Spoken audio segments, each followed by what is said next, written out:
countdown's rolling and timer should be starting momentarily. All right, welcome to the race, everybody. I'm Ward OTR. With me is Spitball Idea, returning to grace us with his beautiful voice made for radio. X-Mini pointing out wartab, spotting Hwangbro and Viroda 1 hour here. Just being a good sport. Pretty generous of him. So who do we got here? On the left, we have the world record holder for any percent glitchless, Hwangbro. In the middle, we have wartab, a known 3DS and DS runner and Switch runner, coming back to red for the tournament. And over on the right, Viroda, prolific red racer, very fast runner, very nice guy. Yes. So Hwangbro, obviously world record holder, needs no introduction. Wartab, as you pointed out, specializes in the 3DS Pokemon games, so not a lot of mechanic carryover from there, other than, you know, bags and items and such. Looks like we got a little skip on Hwangbro there. But he did just post earlier this month his best Pokemon Red time for the leaderboard, which was a 157. Of course, he's been doing races in the meantime and been doing a bit better than that. Yeah, and then definitely capable of a much faster run than 157. And we've got Viroda here, who's just been in the game for a couple years now, grinding out races, being an all-around solid player. So I'm looking forward to this race today. I think we're going to see some close sections here. Yep, definitely. Any one of these runners capable of making up time, and of course, Pokemon Red, anything can happen. You never know. So everyone's gonna pick up their Squirtle and go into the first rival fight. Runners during the race will pick up the potion given to you in your PC at the beginning of the game for this fight, just in case things go wrong. It would be a terrible travesty to lose to Bulbasaur here. Would not be the first time that it's happened, but it is it's a real tilter to start out if it does end up happening. Viroda having the hardest time out of the three of them right now, it appears. Yeah, a couple just getting whomped on by that Bulbasaur. Yeah, into a growl before his second tackle. Wartab got crit there, so Wartab's going to go ahead and potion. Hwangbro critting the Bulbasaur, and almost finishes it off there. That looks like it will be around a 3-minute lab exit for Hwangbro. Which is pretty much what you want to see. All three of them with a couple of crits in there. Probably some of the longest Rival 1 fights you can have. Viroda just now getting to the end here. Viroda did have to heal there in the last turn.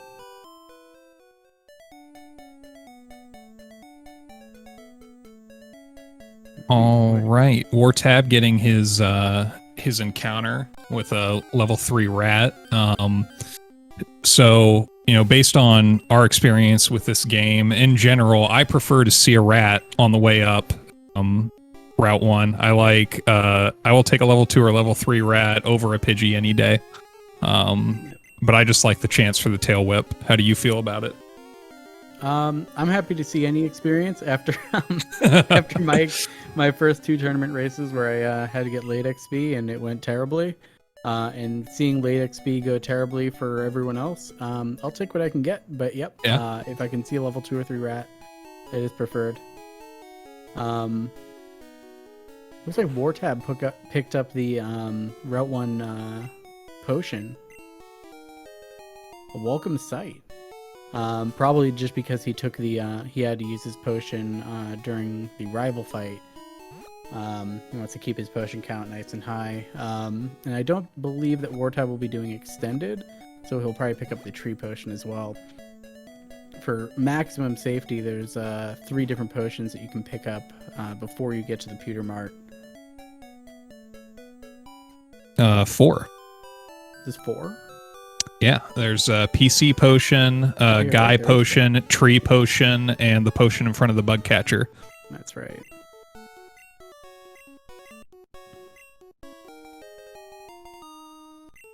Hwangbro going to be the first one to make his way back up Route 1 with wartab and Viroda just entering back into the lab again right now.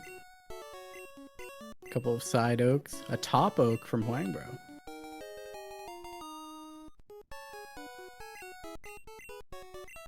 No right oaks this year. Not yet, anyway. Hwang, I'm assuming, still has that yellow muscle memory. Wasn't it, if it's either side oak or top oak, depending on your execution, could be just as fast? I think that's true, but we're mere mortals here. Yeah, side oak all the way. Hwangbro already has his XP, so he'll be running from every encounter. Seeing another rat here, and one thing to keep an eye on if you're watching Hwangbro during this race, other than getting blocked by the troll NPC there, keep an eye on his execution. The things that set runners apart when you get to the level that these runners are at are the really small details that may not be immediately apparent. So keep an eye on Hwangbro's menus, how quickly he's going through his item selections and changes, and that's where you're going to start to see things separate out after we get past the relatively heavy RNG heavy early game. All right, during Hwangbro likely to be making up seconds here and there just purely on execution later on in the game. We should get a good contrast here too, since as you alluded to, wartab as a 3DS runner, probably not going to be going with extended manip, whereas Hwangbro will. So you're going to see a difference here in time that's going to be made up, you know, in the upcoming pieces of the run by the choices that they make right here.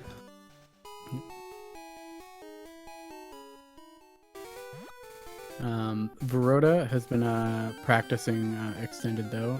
He's still doing, I believe, extended 3.0, while Hwangbro will be doing movement for extended 4.0 and newly developed routes for extended with a few bonus extended paths.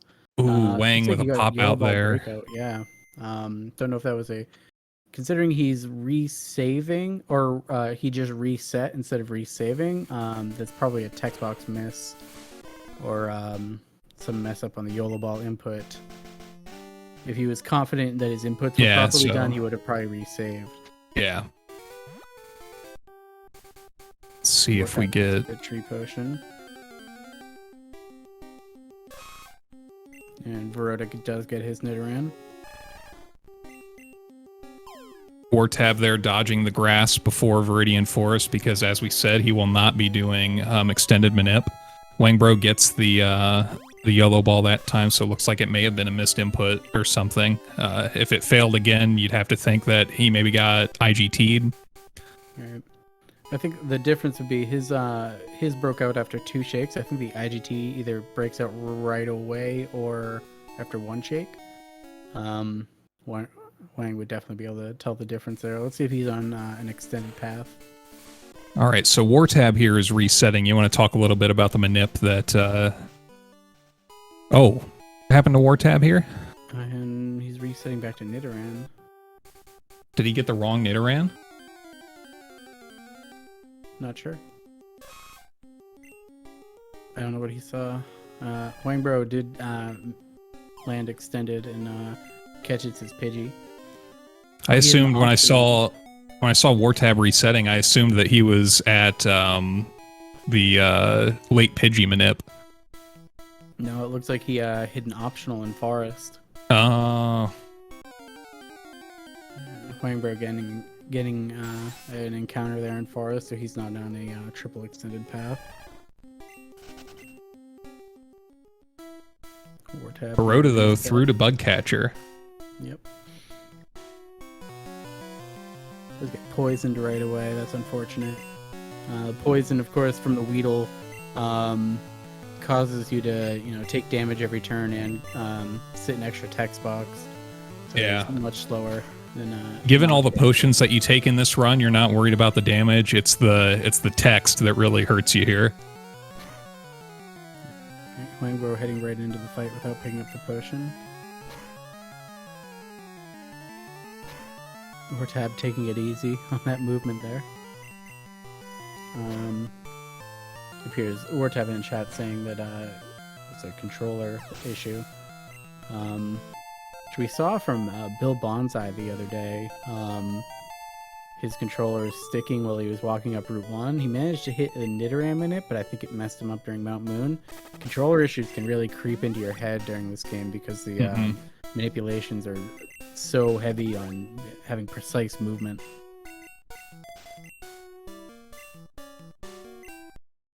All right, we Viroda. see Viroda here setting up for late Pidgey.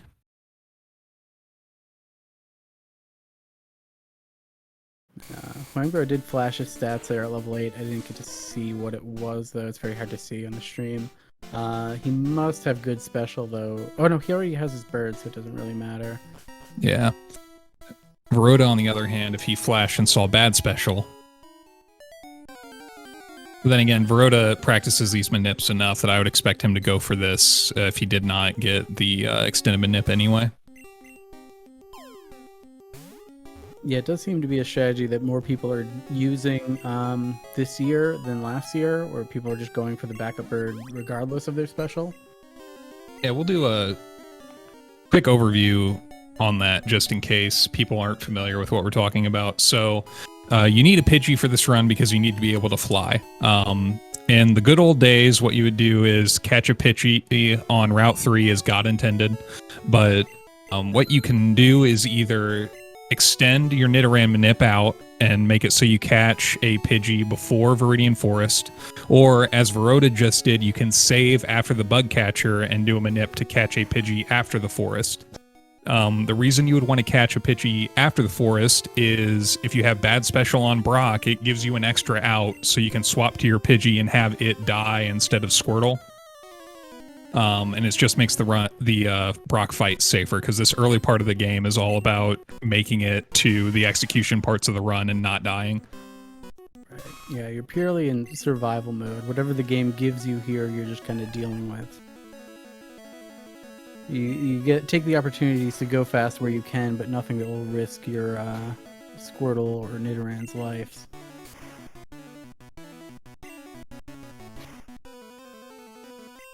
Wartab having a little bit of an issue during his menu there. Typically there's a menu before you heading into Brock where any healing you'll need to do on your Squirtle or healing it of poison will be done as you swap the Nidoran to the front of your party, where we have it in the front and swapping during Brock so that it can get XP up to level 8 before you. Hwangbro there showing off the Pidgey's usefulness, which is Onyx bides, Squirtle bubbles twice, and bide always hits on the third turn, so he swaps out to the Pidgey, and the bide takes the Pidgey out, and that way, Pidgey gets no experience, Squirtle lives, and Nidoran levels up as it normally would. And it's for having bad special, that's about as ideal as it can get. Yeah. Right there, your Squirtle not in any risk, and the swap doesn't take too much time because the bird will die right away.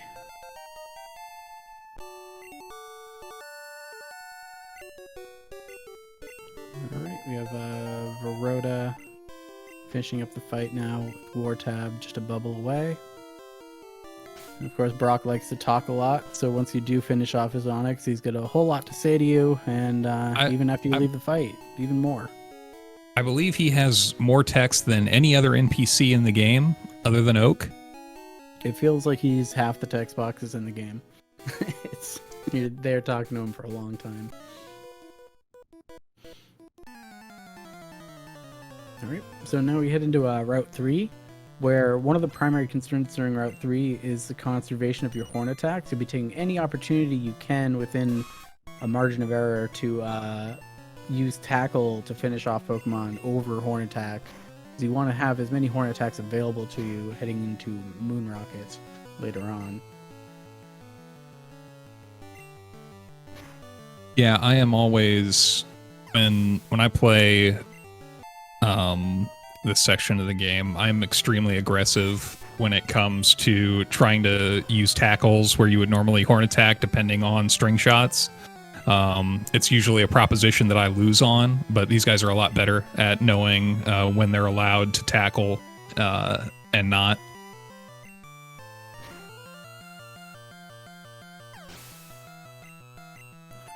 Hwangbro not taking much damage here. Just one Caterpie, a couple string. No, he gets tackled right away.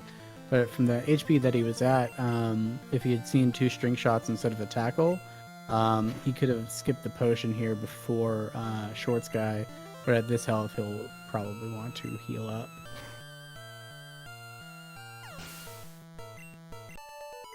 Short Sky definitely capable of dealing out pain. Rat Attack can hit you for a lot of damage. And the Ekans can just slow you down with Wrap. So Hwangbro there tossing the antidote because he had to go into the menu anyway and he needs to toss the antidote eventually. You might as well do it when you've already opened it. And healing up to full because, as you said, Short Sky can really wail on you with this Rattata. Like that. Oof. Big hits. Another quick attack. Ooh, quick attack crit. Or non-crit. It was a nice one. Yeah, as you can see, quick attack capable of doing a lot of damage. He's going to heal right away because the Ekans Wrap could have done just enough damage to kill him there. Yeah, with Ekans, it's always better to heal when you know that you would be dead to 2 wraps because you're going to have to heal no matter what. So the earlier you heal, the more likely you are to be ready to attack when you get your attack back. Long wrap for Hwangbro. Oh. Yeah, now he's at an point. He's got to heal for that. If it had gone to a 5-turn wrap, he would have died. This is what we were talking about with this early part of the game. It's just these wraps, 2 players can get wrapped, and the difference between a 2-turn and a 5-turn is seconds. So coming into this fight, Hwangbro was about 20 seconds ahead of Viroda, and now they're tied up. Yep, and wartab almost coming out of the fight, just behind them, but he also got wrapped. wartab going to be playing risky here. Yep. With 10 health, he's within the range. If he were to get tackled from a Caterpie here, he could be put into red bar, which can make this section a lot faster if you get an early red bar. I was talking to wartab earlier since we're about to come up on this. He's a big fan of last strats early in the run, which is a difference from the world record route that we will probably see from at least wartab here. I don't know where Viroda and Hwang stand on last for races. I don't believe either of them are fans of doing it. I think Hwangbro had mentioned flexing it previously, but I haven't seen him do last strats in a long time. As some of you might know, over the summer, Hwangbro had a project to do 100 no IT runs, basically to prove the point that no matter how bad your early game is, you can still get a good time in this game based on execution alone. I don't think he made it to 100 runs, but of all the runs he did, I never saw him do last once. So. Yep, there he goes, walking right by the last.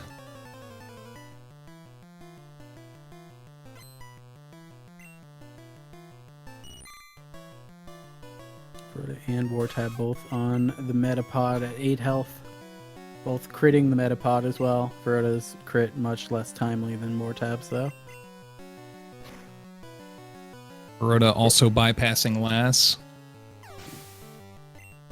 And let's see. And wartab healing up. And taking Lass. So again, this is for safety. You get more experience, Pokemon get better. Kind of basics here. The big advantage here is that you'll be able to level up your Nidoran and evolve it to Nidoking before the Moon Rocket fight, which gives you a much safer Moon Rocket fight than the other runners will have. Hwangbro has his bird, of course, so he just runs to the save tile and will reset and begin a series of movements and A presses in order to hopefully produce a Paris encounter on the right tile. We've been seeing a lot of Moon IGTs this year. I don't want to curse him, but I've seen a lot of people getting really unlucky. I can think of one runner that had 2 Moon IGTs in both of his tournament races. Man, that would be really embarrassing. Yeah, it'd be rough to come back from that. So, Viroda getting a Pidgey encounter before the save tile there. Very unlucky. Double potioning on the save tile. I believe he goes for the red palette. Yeah. He does. See, most of this game is about execution, and the other, 5% is about style, and Viroda's definitely got that. Oh, yeah. Plenty. Now, because wartab fought the last, the manipulation that Hwangbro and Viroda are doing will not work. So he has to do a different manipulation. We'll see him probably do the enter moon manip, where he'll enter Mount Moon, save and quit right there, and then begin a manipulation. Unless he's on some ancient strats that haven't been seen in years. I hope for all of our sakes that he's not. Wartab going for the old school Pidgey here.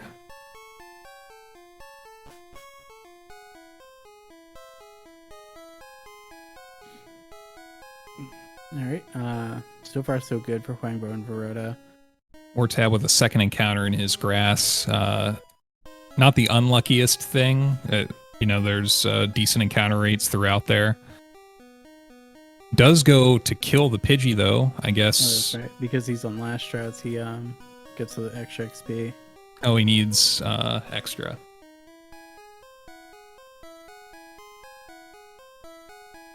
And I believe Hwangbro's past the point of the last Moon IGT that he could run into. So just a couple more A presses and movements, and he'll get his Paris. Viroda's still going strong.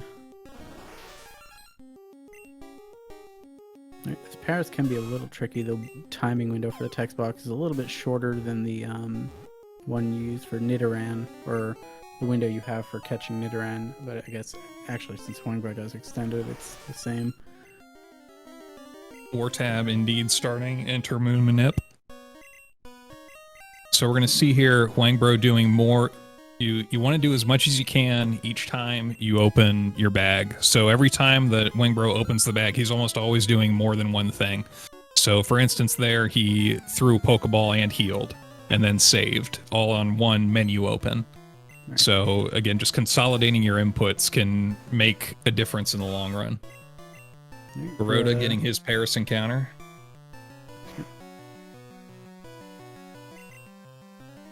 Hwangbro with a pretty low roll on his first horn attack there. It's not going to hit that 2-shot range for the Rattata, and he'll have to Poison Sting to finish off. But that was a pretty kind rat fight as they go. Yeah, not the worst thing that can happen there. Heading into the Zubat at -1 can be spooky, especially if it supersonics you turn 1, but it does fail. And that was a... Yeah, this will be fine. Yep, that was a really good rocket fight for Hwangbro. Yep, that's pretty much the best thing you can hope for right there. Viroda getting the tail whip right away. What's his horn attack count at? Second horn attacks. As you said, this is going to be very spooky for Viroda here going into. So getting quick attacked and being on -2. If Zubat gets into supersonic, this can go south. Looks like Wartab did drop the manip and is going to have to do the post-hiker backup, aka Poi, aka String Flows, Poi Manip 2.0, whatever we're calling it now. Let's see if he actually does Poi or the newer one. This looks like Poi. Yeah, I love Poi Manip. When I first started playing this game, it was like slightly before we had Poi, I think. At any rate, I didn't know about it, and so I was doing and failing Moon Manip all this time, and then eventually somebody said, there's a backup after Hiker, and I was just aghast. Maybe the happiest I've ever been playing this game. Yeah, the Poi Manip is an incredible thing because it's only, 2 A presses? The rest of it's just following a path.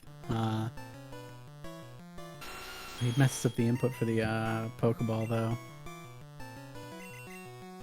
Ooh, good Poison Sting roll. There's a select ball.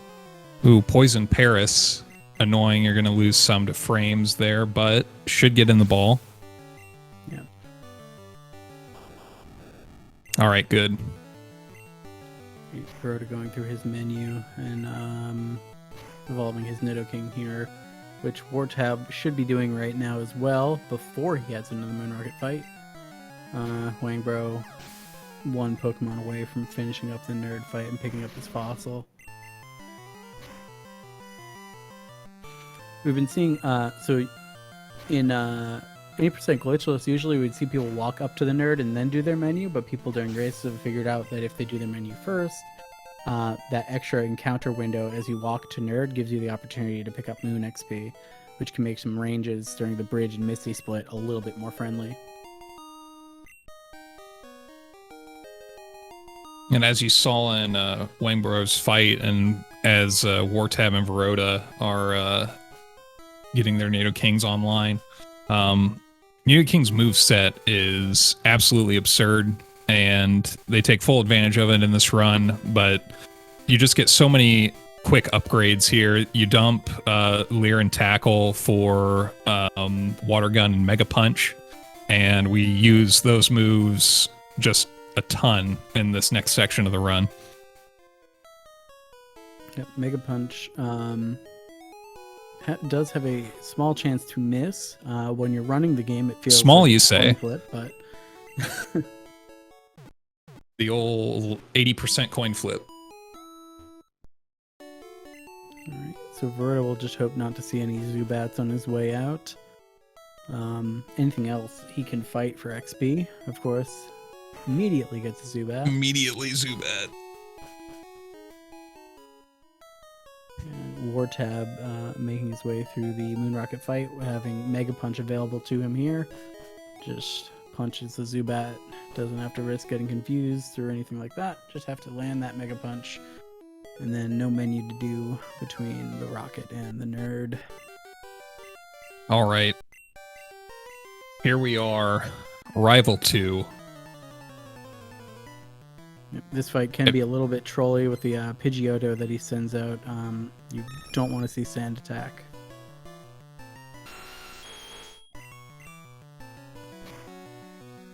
Quick Attack is fine, though. Yep, any damage you're taking here is pretty okay. And a crit and a... Wow.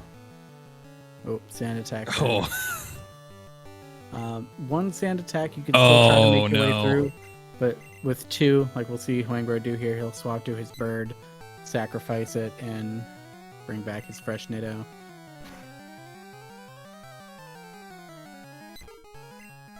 Alright, with that little bit of trolling, Viroda can make up some time here if he has a more lucky bird.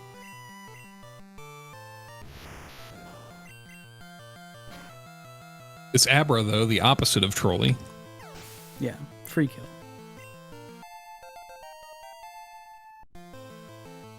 Alright, here's Viroda's rival here. Oh, Hwangbro does miss a Mega Punch on the rat. Just a little bit of extra damage there. All right, Wartab successfully out of Moon.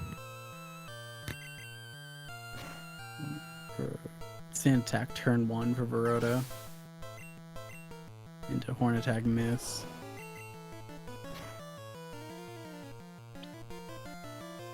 Two Sand Attacks for Viroda. Wow. Swap as well. Unfortunate. Hwangbro Be like that sometimes, though. Or Bridge rival. Bridge rival. Boat rival is a whole other monster that we're gonna have to deal with in a little bit. Yeah. Yeah. Having to face bridge or boat rival right now would be a nightmare. I was talking to Hwangbro before the race, and he did mention that his least favorite part of this game is the boat rival fight, but just surge and fly in general are pretty stressful times for this run. Yep. We'll have to get more into that later on when it happens. For now, the bridge can be fairly procedural if things are going properly. If things start going wrong, you get sand attacks, miss too many mega punches, then things can get a little dicey.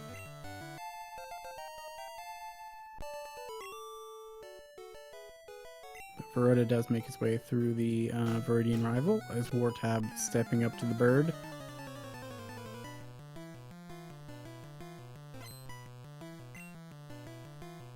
No sand attacks yet. All right. Wartab getting through there without a sand attack, that'll help him catch up a little bit. Ooh, Viroda with a mega punch miss there on the Caterpie. It can be rough if you see a string shot there. Can you open you up to getting trolled slightly, or having to sit an extra turn.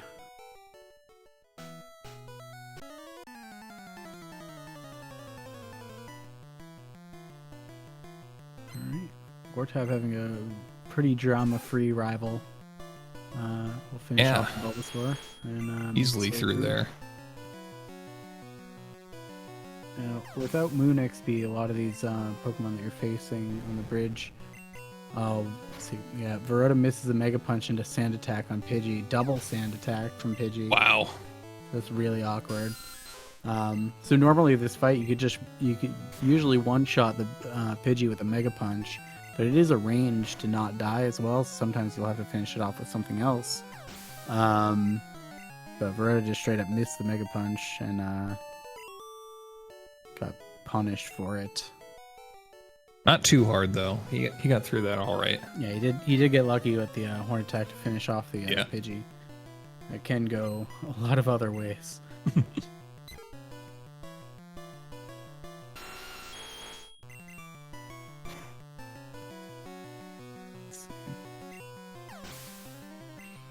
Here on, it's just hoping that your Mega Punches are landing. Yep, and keeping an eye on your count as well.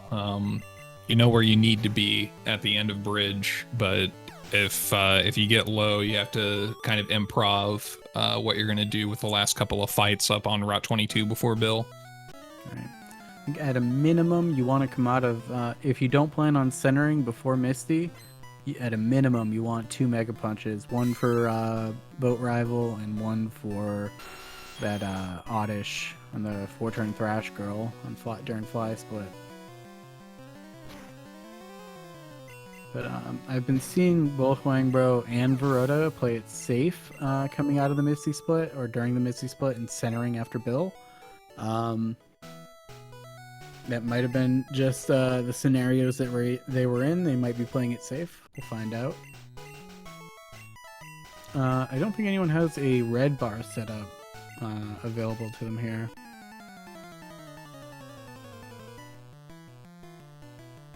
Viroda definitely way too healthy to go for red bar. You'd mentioned playing it safe. Viroda and Hwangbro both shooting for a sub 154 here. We know that like a 153 is definitely going to be good enough to advance, most likely.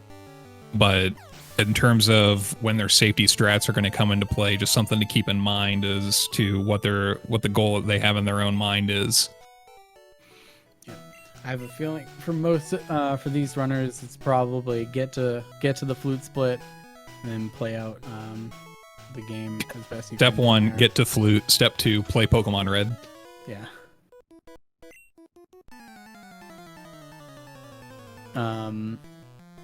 Yeah, we'll see if either of them start, because they'll both have their opponent's splits available to them as they're running. and we'll see if maybe one of them just gets a little thirsty and wants a race win and tries to go for it. Hopefully they stay nice and bunched up like they are right now.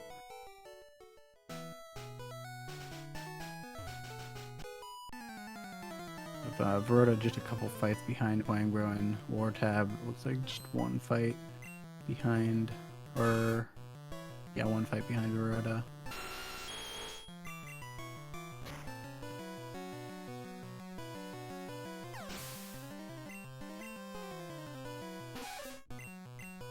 All very healthy here. Wartab is at 16. He could go for red bar off the Mankey here. And he horn attacks. Looking like he does want to go for it, but he crits. Ooh, crit. So it doesn't get the opportunity to eat a karate chop there. His next opportunity to go for red bar, should he choose to do so. Oh, he does the rare candy there before Rocket. His next opportunity to try to go for red bar would be on the Machop on the second hiker.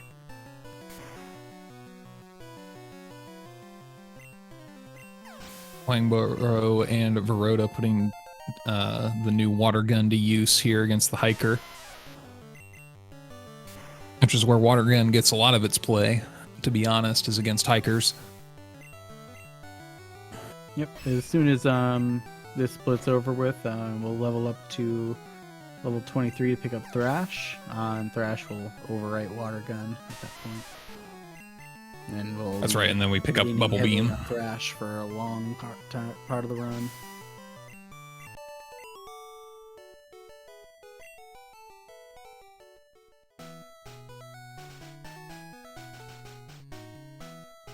Alright.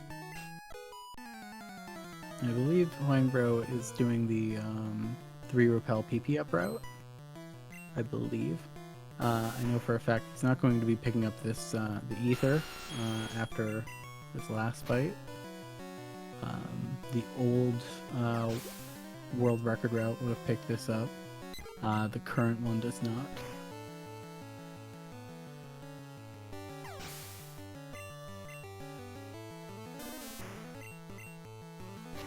You only have so many bag slots in the game. It's if you play only the modern Pokemon games, you forget about it because their bags are unlimited. But every item that you pick up takes up space in this game, and you don't really notice it until you're in Safari Zone and you can't get Surf. Right. Yep. For after a certain point, we want our inventory to be completely full, or with one slot available for whatever item we need to pick up. Because later on when we defeat Koga and Erica and that whole section of gym fights, they offer you a TM, or they try to give you a TM, which is a bunch of extra text boxes that you don't want to see. If your inventory is full, they just say you need to make space for this and let you walk away.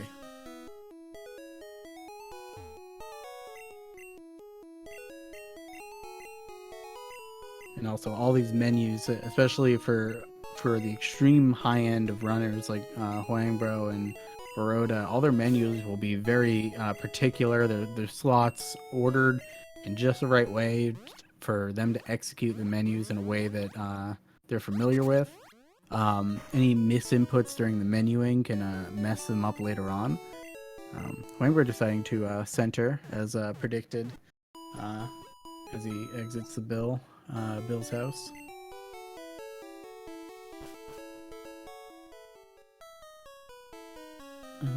Wartab working its way through the second hiker. After this one more fight, and he'll head into Bill's house. Viroda saving Bill right now. Hwangbro going to dispense some vigilante justice to this rocket thief. And hope not to get trolled in return. This is, if you get trolled here, it's one of the worst feels in the run. So you want to, first off, you want to hit this range on the Machop because it opens you up or gives you your guaranteed 2 more Thrash turns to finish off the Drowsy. But you can just kill the Drowsy in one hit, Ooh! which is ideal. There you go. Otherwise, if you give the Drowsy a turn there, it can do a whole lot of things like confusion, disable, and Yeah, any aspiring Pokemon Red runners, just take note of that. That's just what you want to do. Just kill the Machop and Drowsy and two Thrashes. Yeah, just kill it. Don't bother. It's just missing easier. the range. Yeah, it's way better to just kill things. All right, Viroda also heading into the Dig Rocket fight. This is Hwangbro fighting the gym trainer.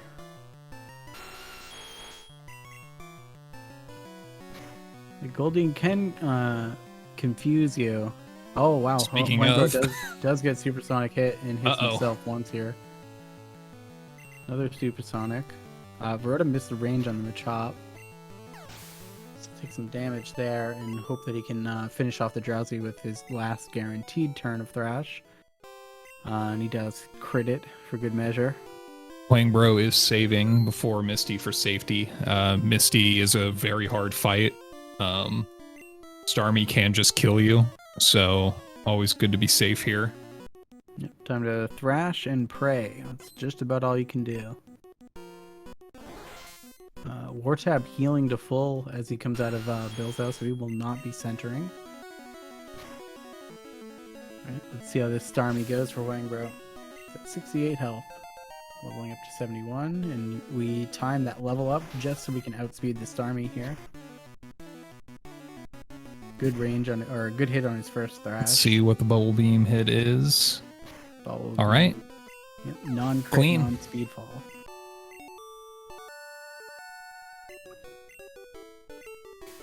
Yep, that's pretty ideal. 33 health is it's workable. He can manage to get red bar off of this pretty easily without any major risky stalls.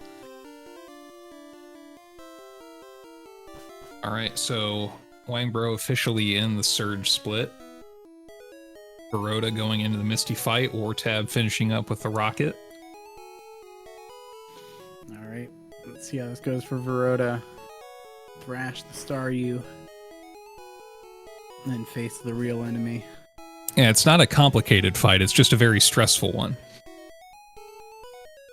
On 54 going into the Bubble Beam here. Or a Water Gun.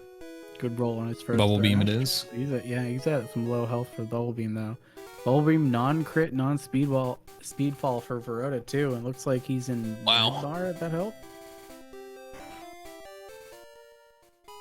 Or really close to it.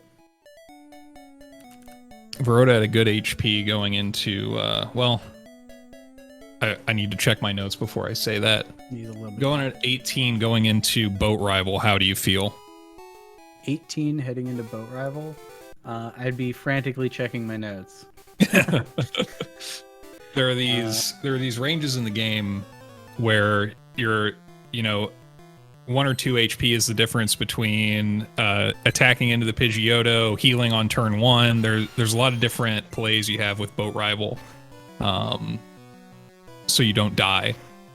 I think you play this fight normally at 18. Yeah, you probably just play this fight normally, and then hope for a Vine Whip. Wartab did not save before this, so let's see if his Starmie is also kind.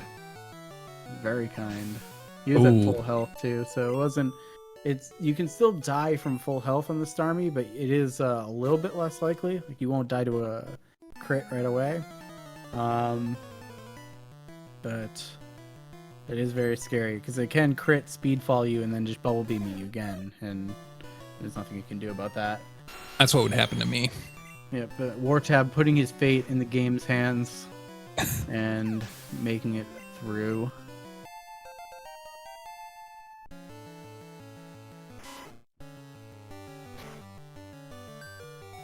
Ooh, Hwangbro getting a sneaky red bar there off of the Eradicate quick attack.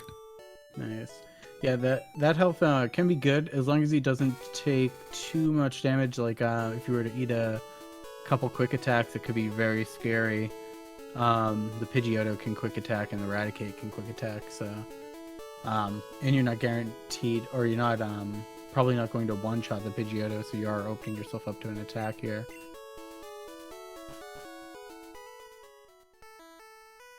Let's see. Oh, he's gonna push him before the fight. Okay. I believe probably somewhere in his notes says if he's at 13 or less, heal with a lead. I imagine that's something in his notes. Did wartab just get the 1% encounter? Is that what that is? What was it? I didn't see oh, and he gets another one. Oh no. You're only in the grass for a handful of tiles there, and he got encounters on both of them. That's rough. I think I saw Hwangbro get 3 encounters there. Oh, really? Week. Yeah, during a nice Degen hour red race. All right, let's see how this Pidgeotto goes for Hwang here. Gets a crit quick attack. So that would have put him at 2 health. But... yeah, he's got a nice, comfortable HP, but he does want to see a Vine Whip here. Going into Surge with around 20 HP would be very awkward.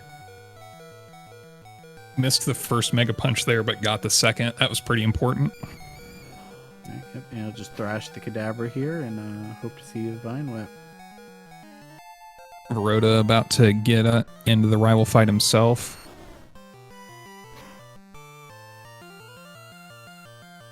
And there's that Vine Whip. Does get the Vine Whip down to 10 health. That's pretty good for Surge. Yeah. I believe he'll just be thrashing away here.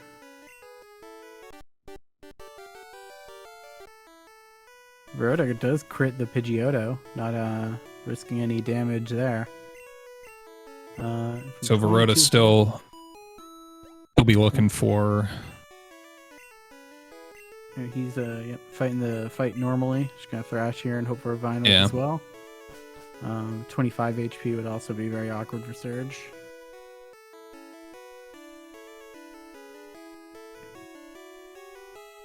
Will he get one? Oh, he'll get a crit. Just crits the Ivysaur. Alright, so he's gonna have to get creative here. Probably maybe eat a Sonic Boom from the Voltorb. I believe, yeah.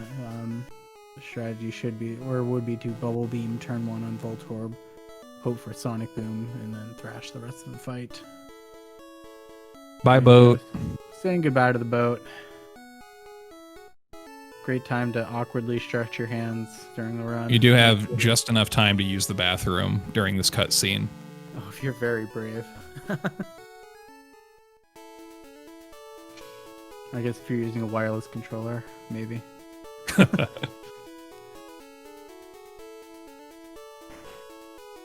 All right, wartab. Hoping to see a lot of damage, I think, in this fight. Gets through the Pidgeotto. We're about to see a really complicated menu from Hwangbro here. We teach a couple moves, cut down a tree, all sorts of stuff. Menu actually is a little bit more complicated on one of the popular race routes this year. We'll do a swap from slot 1 for your repels and then do the rest of the menu. Hwangbro also saving to do the last manip of the run. Yep. I believe Hwangbro will do the 60-60 cans, which involves a start flash right off the bat into a couple A presses. Yep, there's a start flash, and he'll pick the first can, then go to the can on the right. And that's to guarantee no IGT.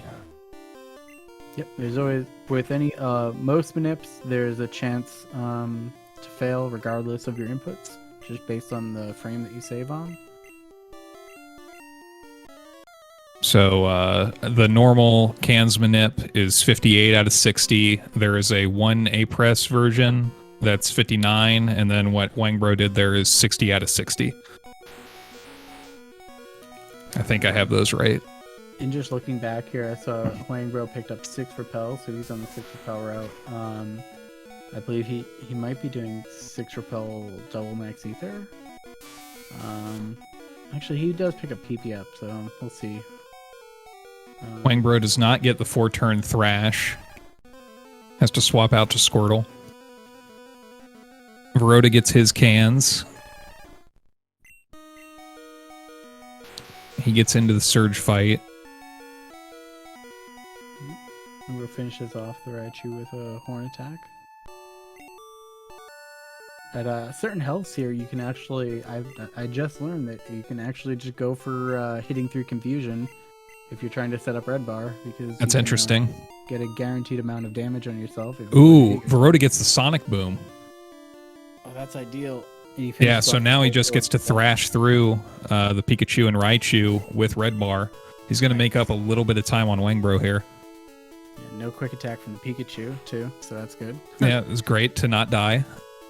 Yes, not dying, ideal. Viroda's through. A little bit of time save there. Nice red bar. Great.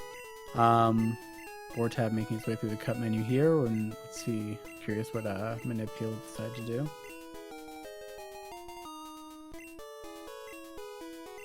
Wartab and Hwangbro doing things just a little bit differently in that menu. Just another like small execution thing that you can take note of is that Hwangbro teaches dig first, because dig is a TM, it gets used, your menu resets to the top, and then he scrolls down to cut. Wartab taught cut first and then scrolled up to teach dig. Just like little tiny things like this end up making a difference. Like that. This menu, the bike menu is perfect because you can swap all the way, or swap the bike all the way to the top from the bottom, and then Thunderbolt is right next to it. It's like poetry, it rhymes. Looking back, I thought Viroda picked up 3 repels, so I believe he's doing the 3 repel PP up route. We're doing 6 repels. These are all just minor differences in routing, which decide where you're using your repels, where you use elixirs and max ethers and things like that.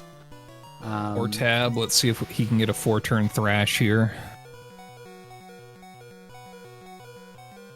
He does not.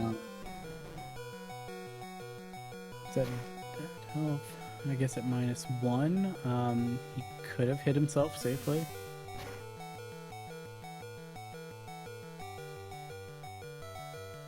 It chose to swap out and bring back the Nidoking and finish off the fight. Hwangbro through 4-turn Thrash Girl. And Viroda just starting the fight. So they're only separated by a little bit here. And of course, we still call her 4-turn Thrash Girl, even though Thrash isn't really in vogue here. Now that we saved Mega Punches for it. But it used to be Thrash and Pray that you make it 4 turns. And now we're new tech. Mega Punch that first Pokemon and get the guaranteed Thrashes on the other 3. Of course, you can miss that Mega Punch, get trolled, but no trolls in sight here.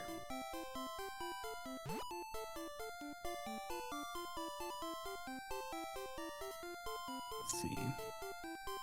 Alright, Hwangbro gonna head into the cave here. And according to what you were saying earlier, this is his least favorite section. What health is he at here?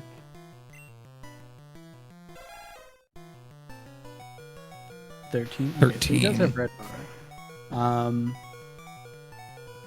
So you won't have to do any extra stalling. Viroda with a little bit less health. So we'll see. They might choose to do something different at the Oddish Girl. Of course, Oddish Girl is another point of the run where runners will frequently save, just to the danger of missing the range on the Oddish and getting put to sleep and slowly absorbed to death.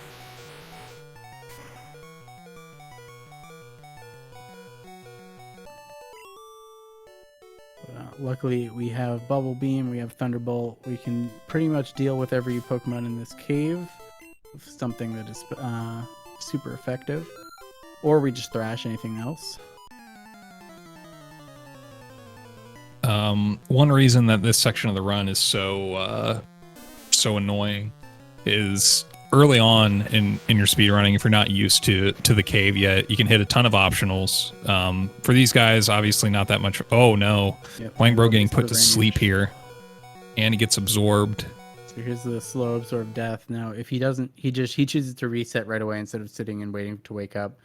That's a good play. If you were to take one more absorb, basically, if you were within 2 absorbs of dying, it's worth resetting at that point, because you'll end up having to take it anyway. Viroda and Wang now almost tied up here. See if this time goes better for him. Viroda choosing to just thrash away. Gets the crit for good measure. Oh, Viroda gets slow. Oh, immediate wake up. Wow. Right, and from here, it's he just keeps thrashing. Hope to hit this range on the Bulbasaur and just make it through the fight, and he does. All right, with Hwangbro dying, they're a little bit of a gap closer. And chat here, Crafted pointing out, gentleman wins again. Yeah, did Viroda do gentleman? No, No, he's pointing out that he should have. Yeah. True. All right, wartab heading into the cave now as well. Really not that much space between these runners. This has been a really tight race so far. Yeah, so far. Hwangbro with the first, was that the first death? Wartab reset at the beginning for hitting an optional. Right.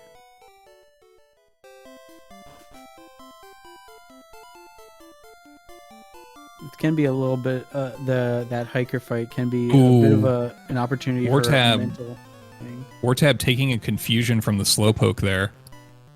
Nice. Puts him into a good red bar. Yeah, puts him into red bar, but that was a risky play. I'm not saying there's a great place to stall in the cave, but thrashing slowpoke is pretty low on my list of things that I want to be doing. Yeah, thrashing is really scary. I think I accidentally did that once, because if you read the one of our many paste bins and stickies with knowledge in them, it mentions thrashing slowpoke as a strategy, but I don't think that's exactly what it means. Hwangbro bonking on the top of the tower there.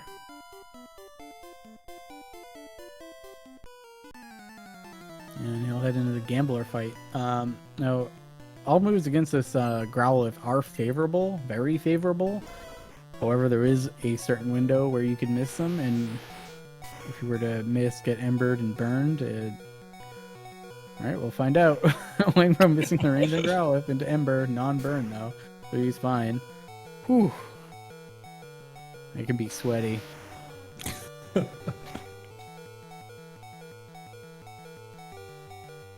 Oh no, Wartab died on, or he had to reset on Autoscroll. Yeah, reset.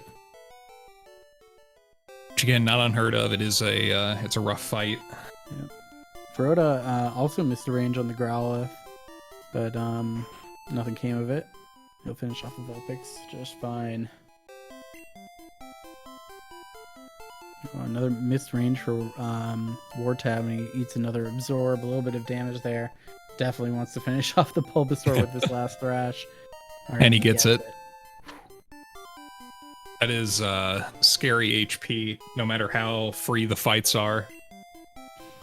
Let's see how Viroda decides to do this pickup. Oh, is he doing top elixir? Did he practice it? He got it. All right. Oh.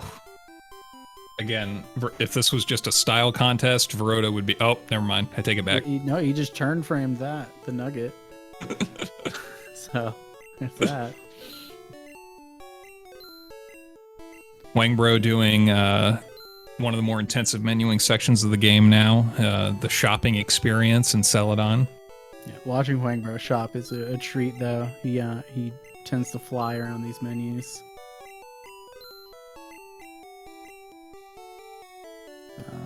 And this is all buffering inputs, knowing exactly where every menu item is, knowing where your arrows are. It's hard to appreciate if you don't play how smooth these menus go for these guys.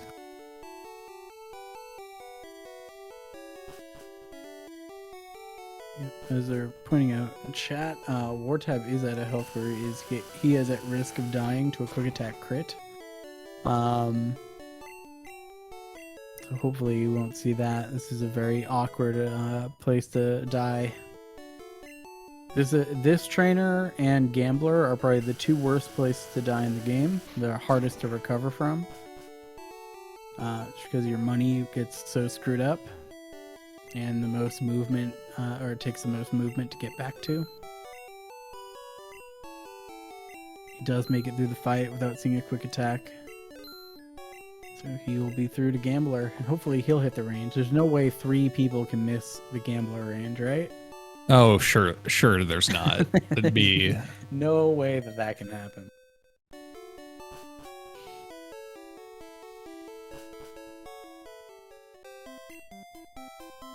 Now I'm excited. Alright, let's see Viroda's X item purchases here. 6 specs. Looks like they also have the money for 3 speeds. Alright, yep. Looks right to me. Alright, Wartab fighting the Growlithe. Oh, he's gonna potion turn 1. Okay, so he's fine. Yeah. The worst case scenario there, if you were potioning, is to see an Ember burn. But he just gets bit, and he will finish off the fight. Hwangbro teaching Rock Slide to his Nidoking over slot 1, which means he's doing late drill. Mm-hmm. At this point in the race, or at this point in the run, there's a big split in the strategies from how you'll navigate here and or the Lavender Tower and Silphco. Some people opting to choose or to train Horn Drill during the fly menu and use it during Lavender Tower. Otherwise, you're just relying on Rock Slide and other moves to get you through the Lavender rival fight. Yeah, we dump Mega Punch for Rock Slide for the Ghastlies. And it's annoying because Rock Slide is also not a 100% accurate move, so you're just trading one troll move for another. And it's, again, in a part of the game where you can just die to it missing.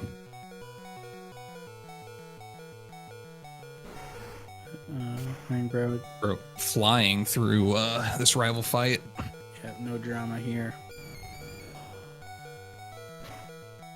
You should level up off the Kadabra. So you can survive a Vine Whip from this health. And he gets leech seeded anyway, so it's fine. Viroda getting quick attack turn 1. With Pidgeotto, putting him at 19 health. Level up to, I believe, 22. Viroda also doing late drill. Hwangbro coming up on a ghastly fight here in a moment.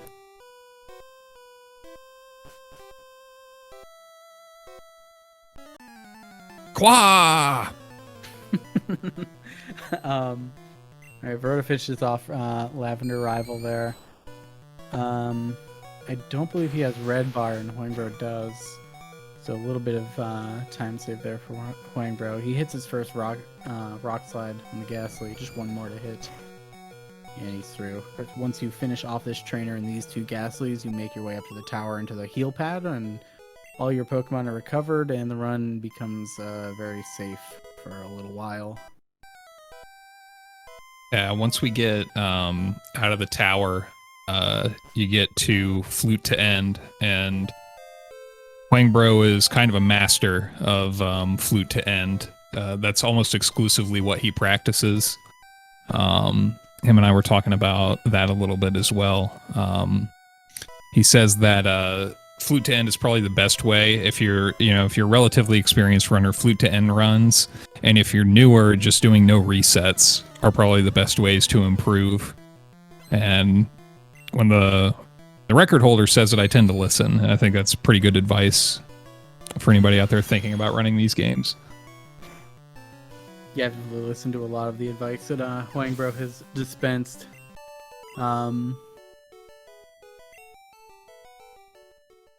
Yep, for pretty much from the moment they pick up the flute until probably Karate King. Any time save that you're going to get from the run is based purely on execution. There are some minor RNG trolls that can happen, and there are major ones too that are less likely. But for the most part, the run is safe, and you are just executing. You can only lose time to RNG here. You can't gain it.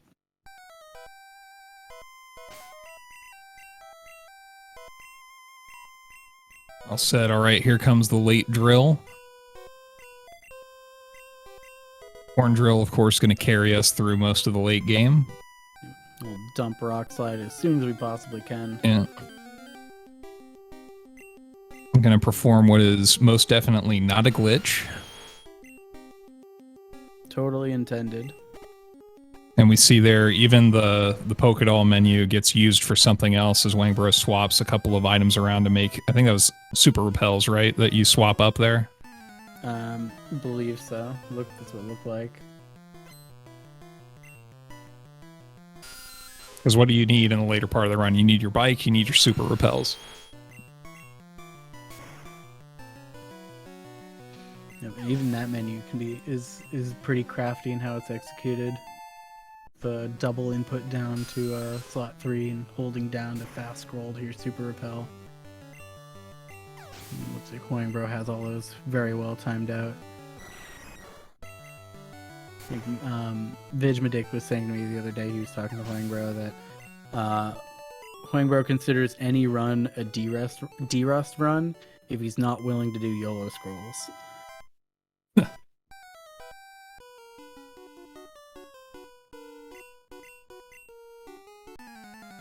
Wartab into the lavender, or through the lavender rival, rather. Just a couple rock slides to hit for him before he makes his way to the same section as these two front runners. These rocket trio before you pick up your flute these are probably 3 of the safest fights in the game. Not a whole lot of drama here. Yeah, Horn drill removes a lot of the drama from the run. Honestly, once you pick it up, we start exploiting its quirks and using those X accuracies to give us guaranteed KOs. So one thing I notice is that this tends to be a part of the run where mistakes begin. Otherwise, clean runs can become dirty runs at this point, and I think it has something to do with the fact that these 3 fights are extremely procedural, and you have to sit through all these text boxes and the movement of the rockets walking out of the room and everything. I think some people tend to lose focus around this fight or this room. Yeah, it messes up your tempo because through most of this, you're kind of dictating everything through the battle menus and all that, but once you get into that, you're waiting on the game to allow you to proceed, and that's it can kind of throw you off a little bit. So we do have some very experienced runners here who hopefully are not susceptible to the same mind games that Red can play on us.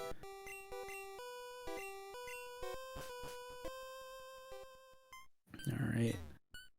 Here we go. Hwangbro picking up his flute and beginning to fly.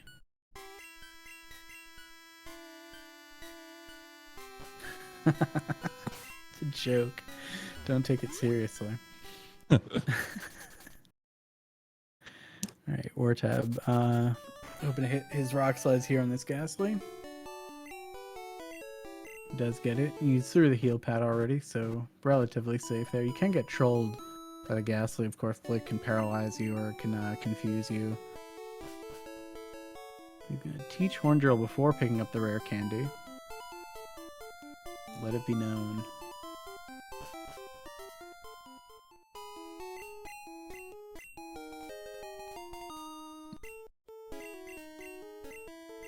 Alright, Hwangbro gives the guard a bottle of water, lets him into Sylph or Saffron, and he'll make his way up to Sylphco.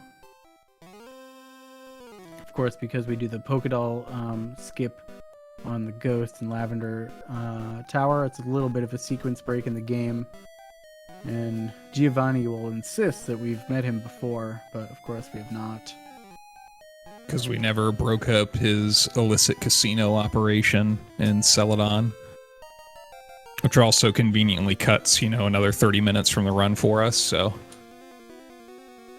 Yeah, got the treat of watching some extremely inexperienced classic runners making their way through the Rocket Hideout for the first time. Now it's a treat.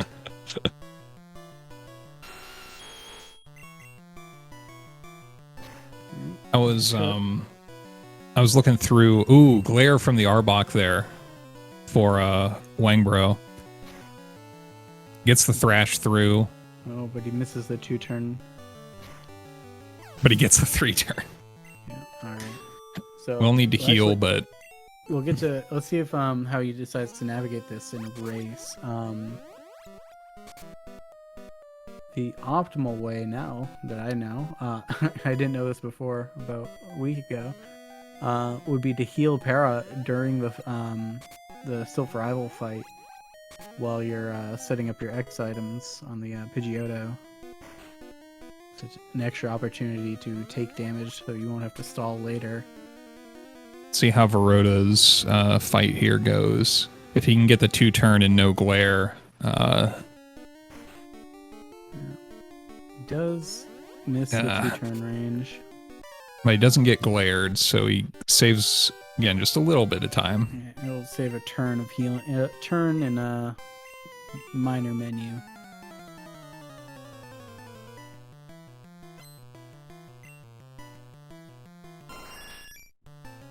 Of course, wartab, everyone's hero, making his way through the rocket fight here. Still within striking distance of the other two runners. Of course, later on in the game, anything can happen. Yeah, and you saw some of Wartab's inexperience with the game come in during the Celadon menuing. Not as familiar with the menus as Hwang or Viroda are, but he's still been playing really solid throughout. That's really all you need. You just need to stay close because the game will, sometimes throw a wrench. Yep. The game, red tends to even out. We get a lot of close races in red because RNG in the early game can even out in the late game. Time can be lost and gained all over the place. Wartab, holder of, at last count, 23 different world records. Oh my god.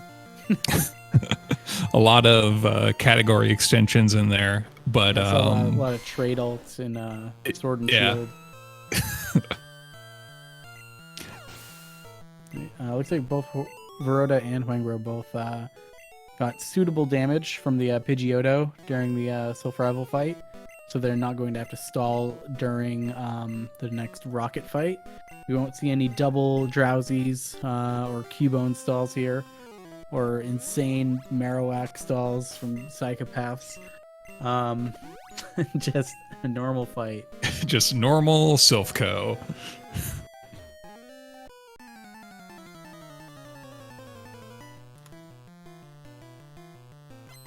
we had a fight or a race last night that between Hwangbro, Viroda, and a few other runners that were eventually decided by the fact that one of them did go for a double Drowsy stall and made up time during the Koga split here.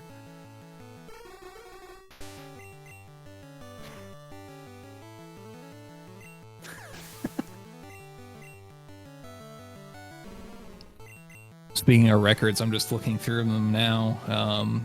Hwang holds 5 records, in addition, of course, to the any percent glitchless red record. He's got the Beat Misty record in yellow, the any percent glitchless record in yellow, and also Beat Misty and TM-less in red. TM-less? That's a category? Yeah. I've never even heard of that one. And it's 157. Interesting.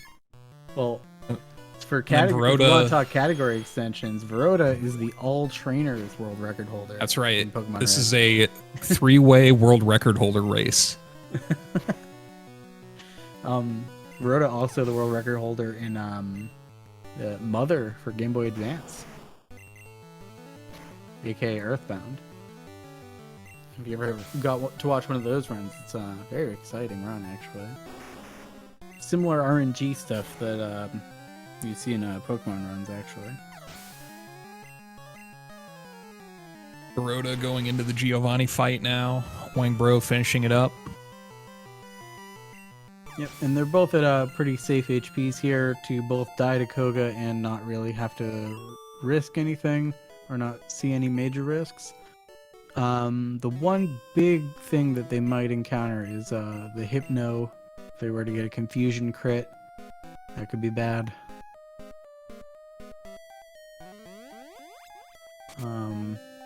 But other than that, they're both at pretty good HPs. No one going for red bar here. You want to be under 90 when you see Koga's wheezing, so you can guarantee that self-destruct will kill you. If you are not under that and you don't get killed, you don't get red bar, and you end up losing a pretty big chunk of time to that.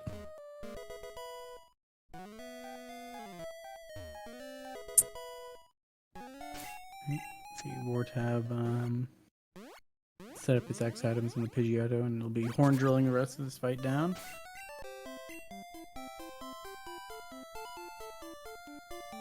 Let's see if Viroda can hit the yellow scroll.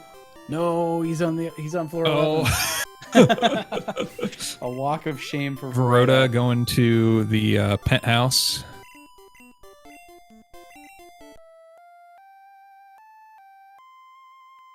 Worth a shot. Yeah, checking it out, but probably losing time. Nice clean dig out menu though, and they'll bike over to Snorlax.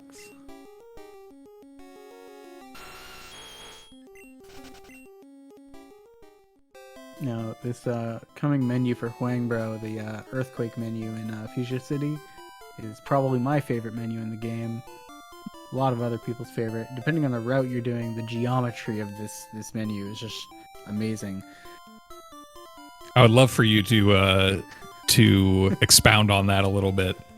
Well, with the route that some people do, that I do,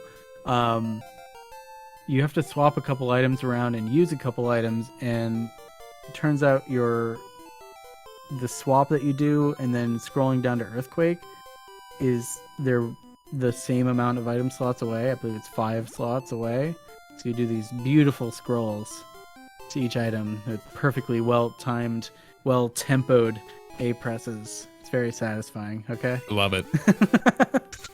Passionate about my menu. Yeah, thank Vigmedict, who I believe is racing right now. Or no, he raced earlier. So that first one there is a swap that takes an item from right below the bicycle, moves it all the way down the menu, swaps it with the Earthquake TM. Then you use the PP up that's right under there. There's only one PP up, so your menu resets, and then you only have to go down 1 slot to get to the Earthquake TM.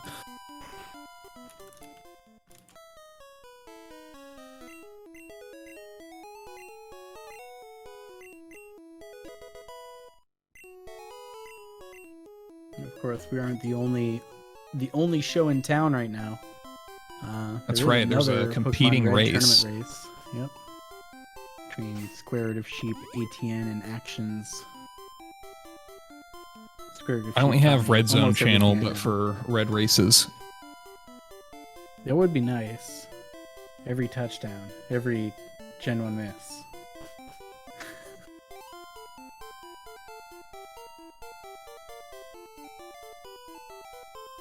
Alright, Hwangbro and Viroda, just in a movement section here, going through Safari Zone. Neither runner has had to use a revive yet, so I don't think either of them will be picking up the extra revive in Safari Zone.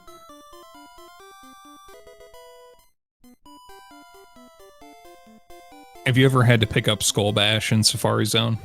No, why would you ever? If things have gone very wrong and you desperately need an item slot, you can pick up Skull Bash. It's old tech. That's like from whenever I started running. That was one of the alt strats. So that's like you'd pick up full restore and revive as well, and then Skull Bash. Like I said, things have gone very wrong. All right. So Hwangbro entering the section of the game where you're just earthquaking everything to death. And really, the only concern is the desperately, Gen 1 miss. yeah, desperately wishing against a Gen 1 miss. Whoops.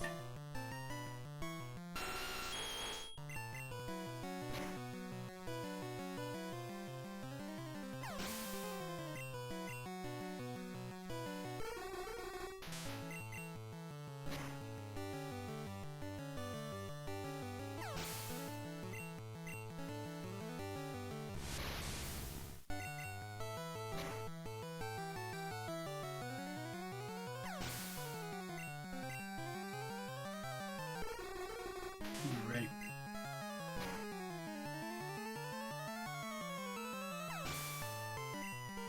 Pretty smooth so far. Mm-hmm. Again, not a lot of things to worry about. Again, Nidoking just, again, being able to use moves that make these gyms pretty trivial. All right, let's see how the Hypno goes for Hwangbro. Just about the only interesting thing that can happen here.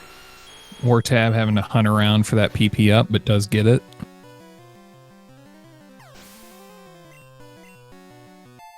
Viroda also about to head into the Hypno fight. Alright, Hwangbro first Earthquake. He crits the Hypno, doesn't have to risk anything. Easy game when you just crit everything. Yeah.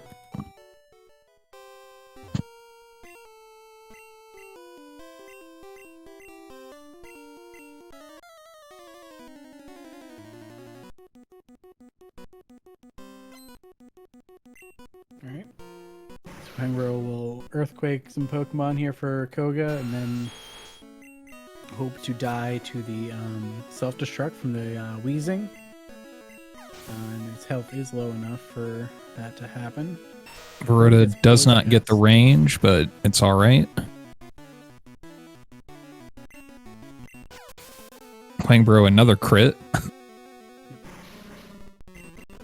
Viroda still almost guaranteed to die here to self-destruct. Almost.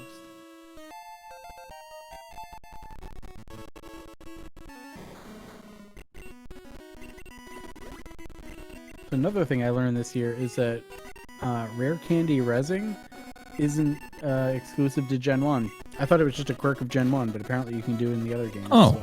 I also did not know that. Alright, Hwangbro finally getting the self-destruct there.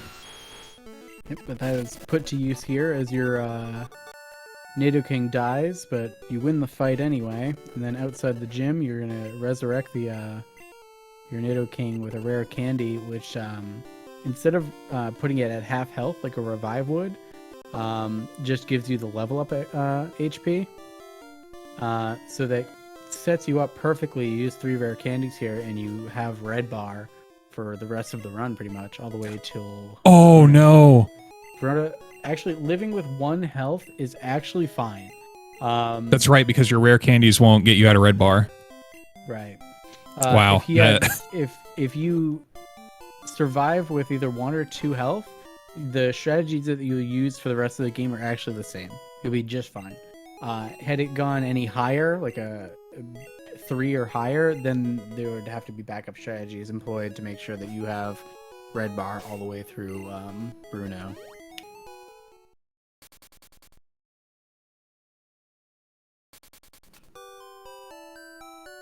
So very interesting now how this next section is going to play out. So actually, Viroda will have one more HP to play with. Let's see if it makes a difference. It could. On Karate King, things can happen. Hwangbro having a little trouble with his menus there, it looks like. But surfing down to Cinnabar. Okay. Hwangbro feeling the pressure. Viroda breathing down his neck. Viroda nailing the surf menu. Fairly clean there. Oh, as he backs out once and goes to surf. It was cleaner than Wang's, so I'll give that round to Viroda. All right, and just a little bit of movement section here, making sure you use your repels properly, and menu to teach Blizzard, and strength to Squirtle. And then hopefully your items line up perfectly so that you can pick up that secret key and dig out. Yeah, this is another part of the run that is, if you're a newer runner, you kind of forget that every single step matters for your repel count, and regardless of how many tiles you have until between your repel running out and where that TM that you need to pick up is, you are going to get an encounter. That's just how it goes.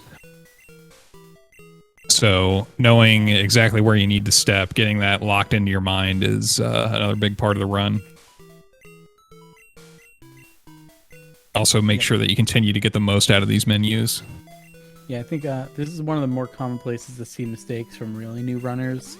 Perhaps using a super repel where they should have used a repel, or mistiming their repel so that it runs out before they pick up the secret key. A lot of different things can happen here, especially if your item slots are, if you had messed up a previous menu, maybe your item slots aren't in the right spot. Maybe you see the super repel first and you end up clicking on it before repel. Something like that. Wartab into Koga now. Viroda through his Blizz menu. So only separated by a handful of steps here.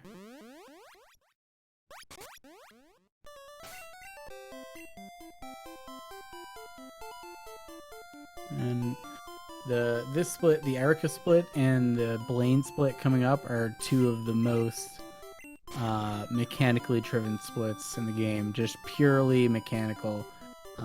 This is your inputs versus what the game allows you to do. There's not a whole lot of RNG here. Yeah, talking to Hwangbro and Viroda, this is their favorite section of the game because of that. They love the execution-driven portions. The only thing that will trip you up here is yourself. So, and Gen 1 miss in certain spots.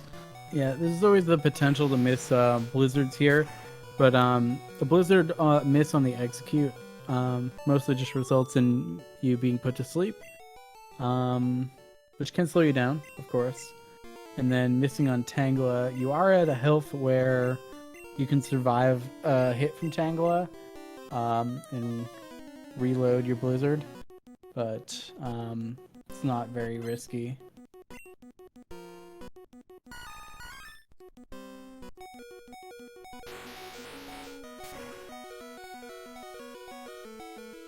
Viroda getting his blizzard on the execute.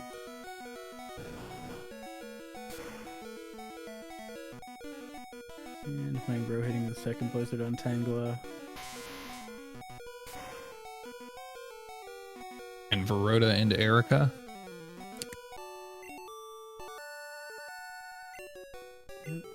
Viroda heading in as Hwang's heading out. It's that close. 3 Pokemon separating these two. Have you ever walked past Erica?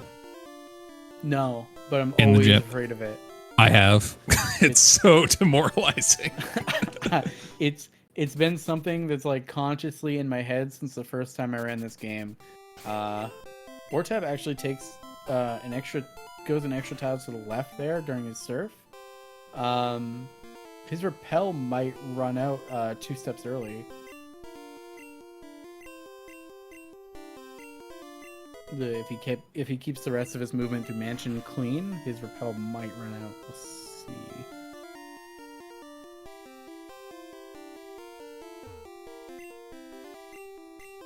course, as it is brought up in the chat, the Pokemon speedrunning community is very, there's a very diverse range of other interests as well. Sports, anime, movies. If you're not part of the Pokemon speedrunning community, what are you doing? Get in here. There's like not only the main PSR discords, a million different streamer discords, different groups of people doing different stuff. Whole Red Racing Discord. Plenty of opportunity to catch red races every night with community held casting for red races. Especially during the tournament, now's the peak time to catch your races. Yeah, line up to lose to Aya. Yeah, and anyone can sign up. Even if you've never ran the game before, you can sign up to race the game against the world record race holder. And, feel really bad about yourself. Or you get lined up against one of these three demons. Hwangbro with an absolutely perfect display of Pokemon knowledge there. Yep. Perfect A on the test. 100 points. Graduates to Pokemon College. Of course, we saw one runner get tripped up here the other day and talk to one of Blaine's trainers manually without missing a question.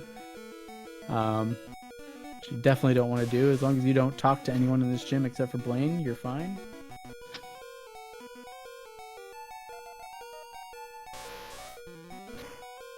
It's a fairly simple fight here.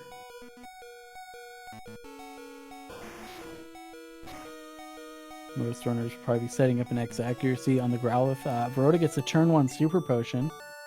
Yeah, do you want to you want to go over the logic there? So, if the Growlithe will want to use agility, but there's a chance that Blaine will use a super potion instead. Agility is a couple extra text boxes, and after you set up your X accuracy on turn 2, you'll probably want to try to use agility again. There is another chance that it could use a super potion on turn 2, but by getting a turn 1 super potion, you outspeed the Growlithe and you kill it instantly and skip all those text boxes. So that is the fastest Blaine split you can get. Hwangbro onto Fabrina here. Your gym smelling laundry fresh. Is that what you're implying? No, free Brina. Oh, I thought you were saying like Fabrizna. Opting for a side Brina. Ooh. I'm going to be very interested to see where Viroda goes on Sabrina here. I think he strikes me as a bottom Brina person. He's been kind of dictating. Ooh, side Brina. Throwing a curveball. Unreal. I noticed they left the XD off Hwangbro's name. Just noticing it now. Anyone else notice that?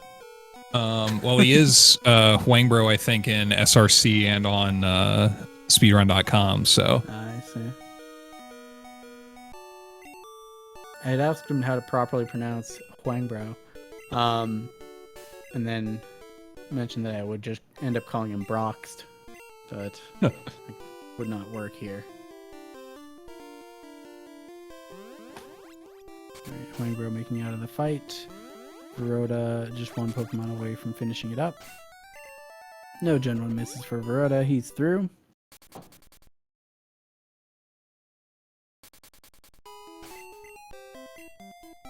Alright, now in just 2 fights, Hwangbro will face the Karate King, who Our you have to set up an favorite X part of the accuracy. run. Yes, you must set up an X accuracy on turn 1 against Karate King, and that is all the time that he needs to ruin your day. The great equalizer. Yes. This can, if Hwangbro gets unlucky here, he'll put Viroda right on top of him, if not past him.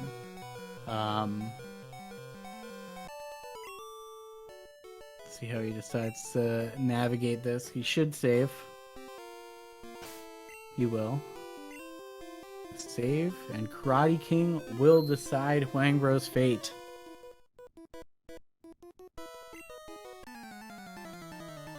All right. The tense moment. Very nervous heading into this fight.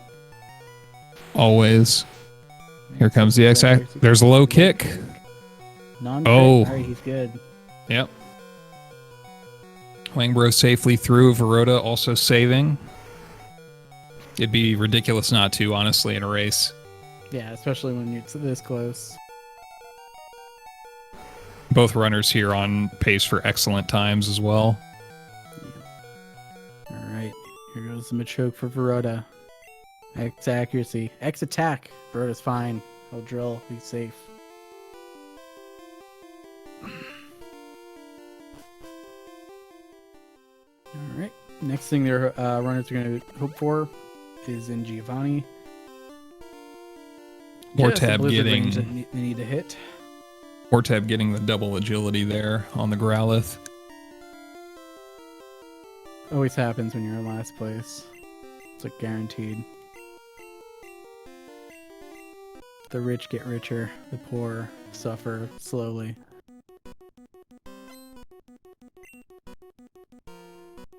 Alright. Hwangbro and Viroda both gonna head into the Giovanni fight. Relatively simple fight. Mostly earthquaking everything to death, and then a blizzard on the Rhyhorn, or Rhydon. Of course, Blizzard does have a chance to miss, and on this Rhydon it is a range to kill.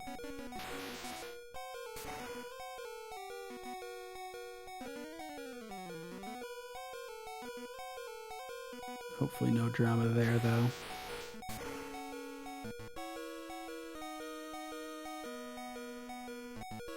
Alright, so Wartab's making his way to Sabrina's gym.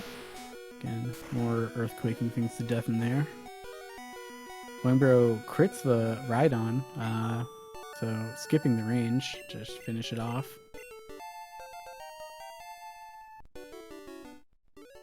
Viroda's getting through the Nega Nidoking. Now onto his own Blizzard range. The front sprite for Nidoking a lot more impressive than the back sprite. It really is. Ooh. Does not get the range. Gets the second Blizzard, though. Yep. As far as missing ranges, that's probably ideal there. Just get the guard spec into hitting your second Blizzard. Yeah. One thing you are concerned about depending on the strategy you're on, is heading into this Viridian rival fight, is your Blizzard PP count. You want to keep it at least 2 heading into the fight. Viroda will be at 3, so he should be fine.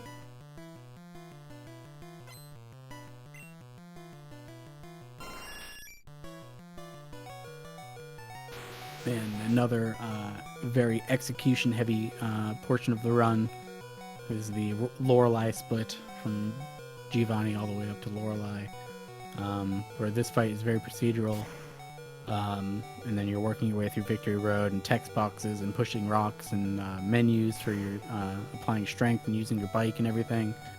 It's all very execution-based. For the record there, Wartab did go with bottom Sabrina.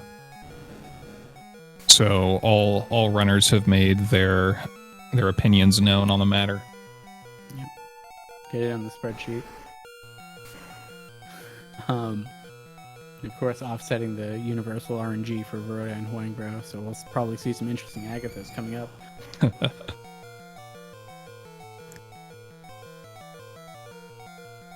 Wartab into the Cool Trainer in Giovanni's gym.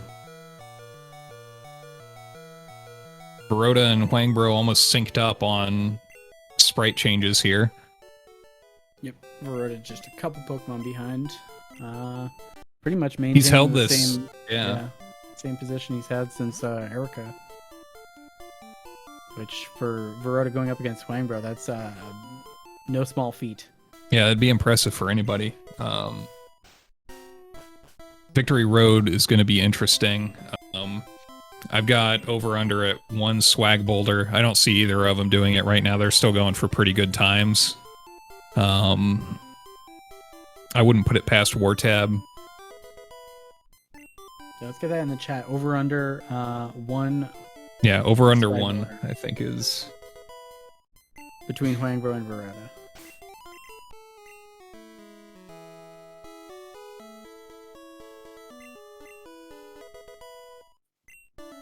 Wartab through the Karate King. And Hwangbro not doing the double max ether.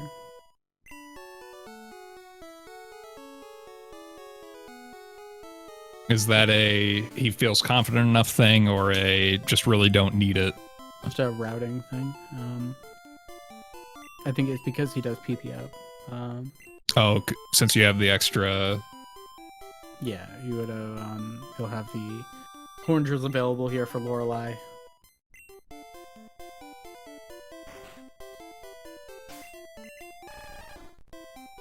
If you've seen the most recent world record VOD, you see he does through the double max ether route.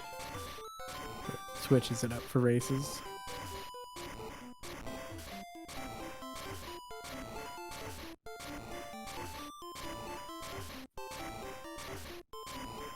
Alright, we'll see both our top 2 runners here pushing boulders around for a little while. Yeah. Dodging optional trainers, hopefully. One of the most infamous optional hits in the game right here that Hwangbro dodges.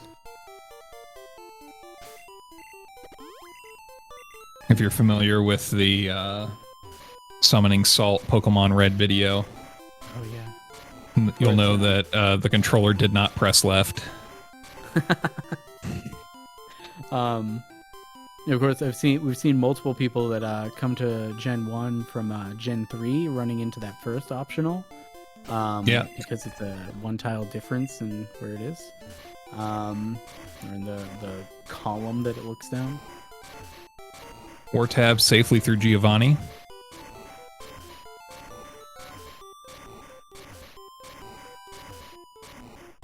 Alright, make his way to Viridian Rival. There are 2 runners stuck in a cave pushing rocks.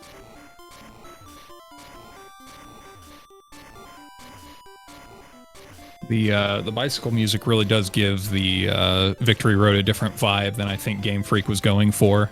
Yeah, it really not the same sort of feel. It's a little bit more of a joyous experience. The regular music is very serious. Should see a super repel here soon for Wang.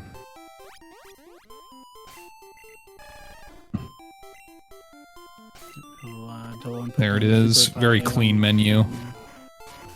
Yep, set up perfectly to double input down and then use your last repel so your cursor resets back to the bike.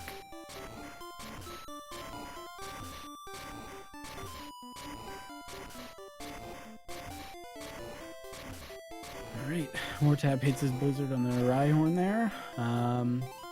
Kills it and moves on to the Gyarados. A couple Pokemon left for him.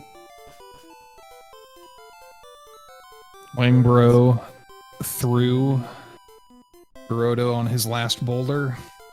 So if Viroda managed to stay within a couple Pokemon of Hwangbro through that split, that'd be really great for him.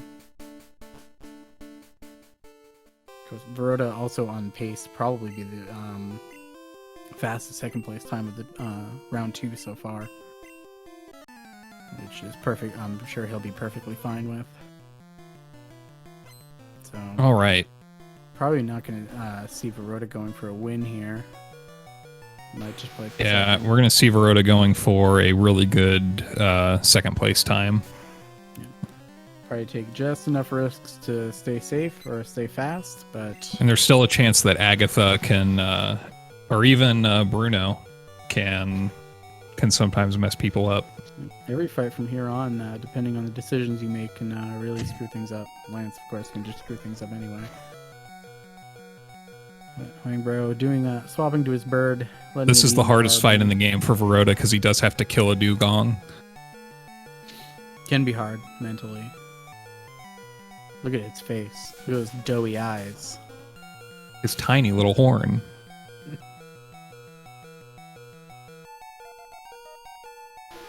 Both of them obviously switching to the Pidgey there because of Gen 1 AI. That gives you a 50-50 shot of Doongong either using Rest or Aurora Beam against Nidoking. Better to take it out of the equation and just let Pidgey die.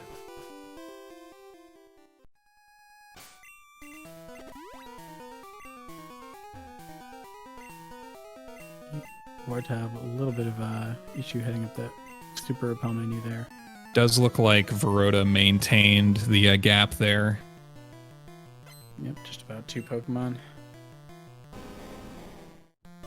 It's a really good sign for Viroda. He's really on good pace. Feeling good. Hwangbro not going to run out of a red bar during the Bruno fight. If you were to take no damage all the way from Koga all the way to Bruno, you would level out just as you're fighting the last Machamp.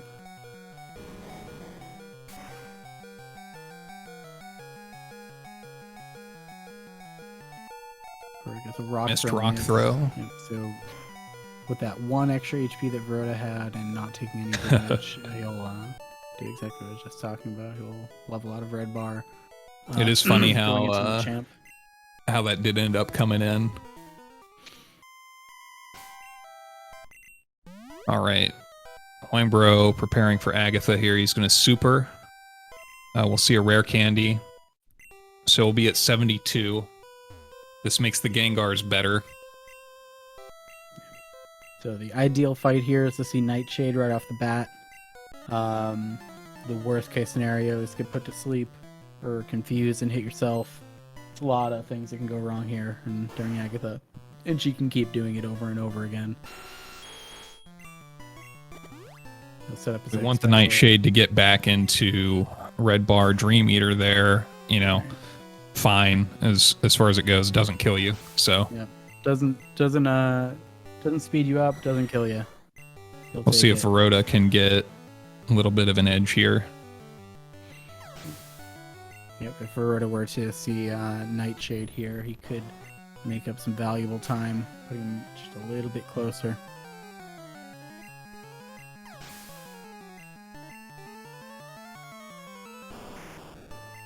Alright, so it's X-Spec. It's Confuse Ray. Oh no. Oh, Viroda's going for it. Earthquake there. To another Dream Eater. He can do it again. Alright, gets through. Not what you want to see. You definitely want to pop out here before you blitz with the Golbat. You definitely want to hit the blizzard. Alright, good. Good, yeah. That worked out. It ended up working out for Viroda, but that was pretty sketchy. Yeah, it is spooky. If you were to miss on the Golbat and you give it an opportunity to haze, it'll reset the X-Spec that you used, which makes the rest of the fight kind of awkward.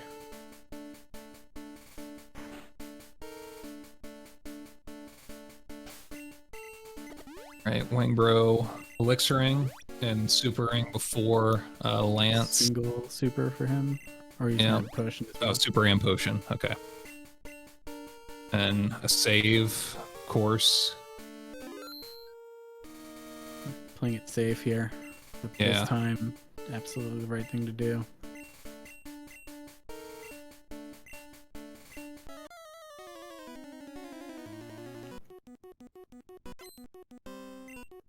Alright, let's see what Lance decides. The Gyarados here, the Hydro Pump is critical. This will make or break. Alright, Hydro Pump miss. Isn't good either, but yeah. Looks like Hwangbro is going to play it safe, which is a little bit of an opportunity for Viroda here. Viroda also supering in single potion. Hwangbro's not going to have to do anything extra for the champ fight. He's not going to have to heal. He probably won't save for it. If Viroda gets red bar off the Hydro Pump and doesn't die, the fact that he has red bar could be all the time save he needs to catch up. Might be very, very close. See how this Gyarados is feeling. With the special, here's the pump. Crit reset. That's unfortunate. It was almost It's almost an extremely close ending there. Yeah. Looks like Hwangbro's gonna push through. At the health he has, he's not gonna have to do anything special, like I said. Viroda, though, still playing for a really good race time. Yep. He cannot... I don't think he can afford to die to the hydro pump again, though. No, that would be worst case scenario. We need a good hydro pump damage here. He needs the red bar. All right, round 2 for Viroda. Oh, no! No! Oh, this is awful. That's unbelievable. That's incredibly rough for Viroda. He'll give it another shot, but this is looking dire.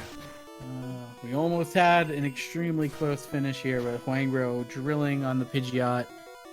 That's GG for Hwangbro. He'll finish up that fight no problem. GG's for Hwangbro. Wartab took some damage from the Onyx there. So he's got red bar. As he continues, let's see if Viroda can get through on this one. Viroda gonna imagine pausing a frame here or there. Try to mix up the RNG. Alright, finally lives the Hydro Pump, and he'll make his way through the Lance fight here. Still on a really good pace, but not ideal now. It's going to be a little bit risky. He'll join the pool of second place players rooting against people. Yeah, that's going to be a very frustrating thing for Viroda when he goes back and watches this VOD, I think. Because he really has done a very solid game up to this point. He was step for step with Hwangbro there for a long time. Yep, everything that was in Viroda's control, he's executed extremely well. The game just handing him a bad deck of cards there at Lance at the end of the race. You hate to see it.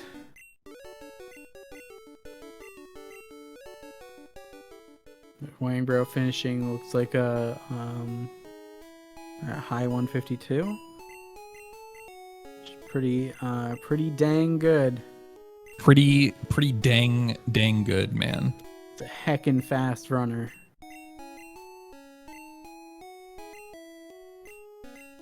All right, Viroda.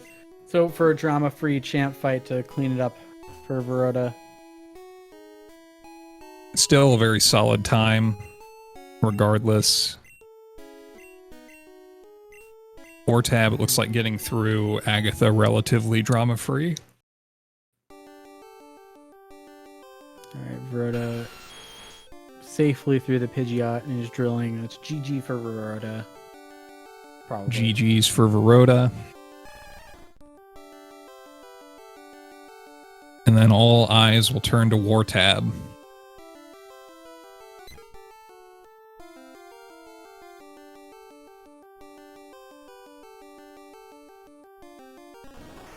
So Wang's goal was a sub 154, so he will definitely get that. Yeah. Looks like Viroda will be probably looks like a mid 154 or high 154. Yeah. He was shooting for a 153, which he easily would have had if not for his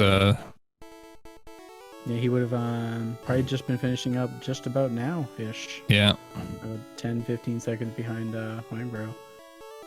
Man, that's really unfortunate. Had he got the Hydro Pump to hit non-crit, he would have had red bar, and they would have been finishing on top of each other. Red is red. Red gonna red. And here is Hwangbro. Yep. Hey, GG's, man. Thank you.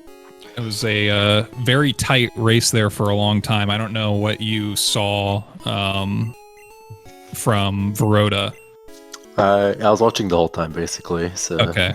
I saw it until Lance. It was really close, and then we were speculating on what kind of roll did he need to see from Lance, and then he just got crit 2 times. Yeah. And what were you thinking of after Lance there with the HP that you had?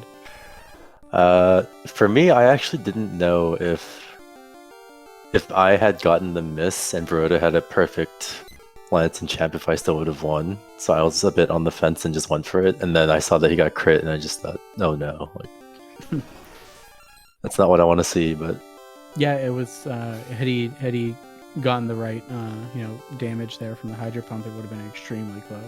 yeah. I also saw he got trolled on the Agatha as well with Yeah, you guys his were Ray. getting troll for troll there for a little bit. Viroda does just finish up with a mid 154. Not bad. And wartab progressing through Lance. Wait, so where does that put Viroda in the pool of second place people? Viroda, GG's, man. Yo, Someone else? So, who's that your a time favorite member of the 154? Elite Four? 28. bro, I want to be mad, but honestly, I played really well for like where I am. I golded Lorelai and Erica, so like You played extremely well for sure. Like game, it's just really disgusting what happened. But yeah, I mean yeah, You and Hwangbro were literally 3 Pokemon apart from Erica on. You guys were just not giving any time up one way or the other. It was really, really tight.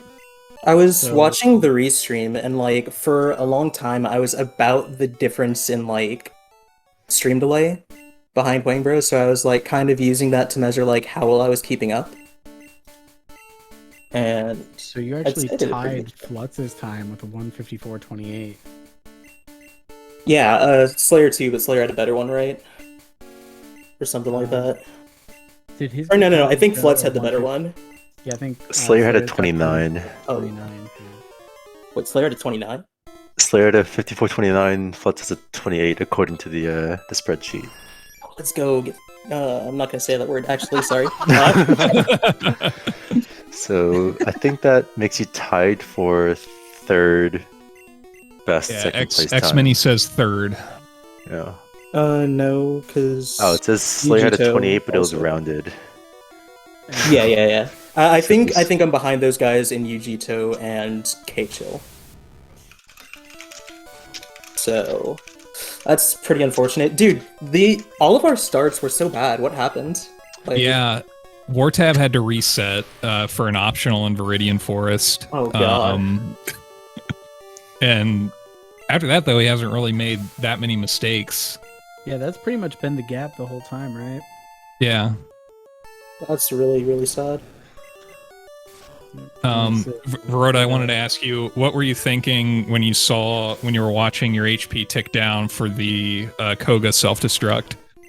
I was like, I really don't want to do boom strats, so please give me 0 or 1, and then I like baby popped off in my seat. It's like, yes, let's go, dude. No. I see that. Meanwhile, I got double X attacks, so I'm just like, Jess is there. Yeah, Hwangbro had to stall. Yeah, I like had Wait, no, never mind. That's not relevant to this discussion. It was Hwangbro. You died to or had to reset on Oddish Girl. Oh yeah, that was. Oh, that's unfortunate. That explains why I You say so much. decided to reset. I think you were only at 10 health when you reset. I think so, but I might have miscounted the turns, but I thought I would have been dead no matter what because I would have taken the hit, and then I would have needed an extra turn to wake up anyway.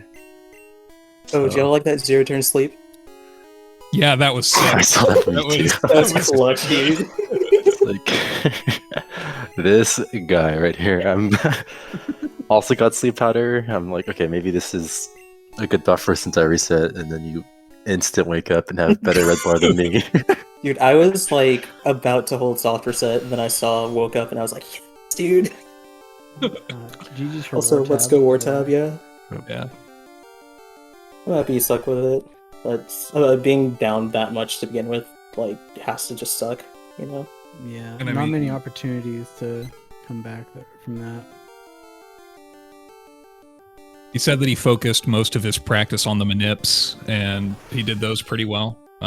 He did have to do poi, but overall, That's really not bad. solid from Wartab. Did he hit the first trainer in Forest? The one where you have to walk into the grass to avoid him? Yeah. Yes, I think it was. No, dude. Second one, K Chill says. The second one. Same Okay. sort of thing, though. Yeah. Alright, so my thing's getting frame counted, right? I think I might have started early. Oh no. Oh no, it's gonna be drama. All right. Slayer in chat calling for a frame count. It's control of this going on.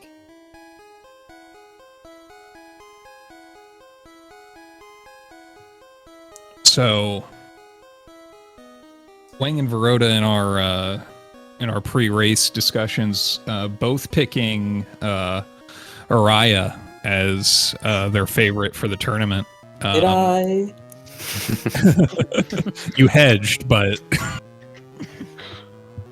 Viroda picked Hwangbro actually. But Pressure man. between the two of you, I think both of these times, given what happened during the runs, just really solid, and I think it bodes well for the next round. Yeah, I mean, Viroda, if you keep playing like you did this race, you should go far. Like, this was a good performance for sure. Yeah. Yeah, Viroda, you were pretty much locked behind Hwangbro in the same pace for a really long time. I'm sure you have a better idea of what the times look like with your splits, but Yeah, Pinkish was looked even really close for a mildly really long impressed. time. So Especially through the high, through flute to end, keeping up like with Hwangbro like that is insane. Yeah, I mean, flute to end, I actually gained 8 seconds between flute and Agatha. Yeah, you had a better Obviously, foot to there's end some- until Lance than I did. Yeah. It happens. It's no small feat. are we working on getting wartab in here, or He's in setup. Yeah, he has to click and join. I don't know if he... Wartab with the 0.0, they're saying. frame count it? And that's the round 3 buy IMO.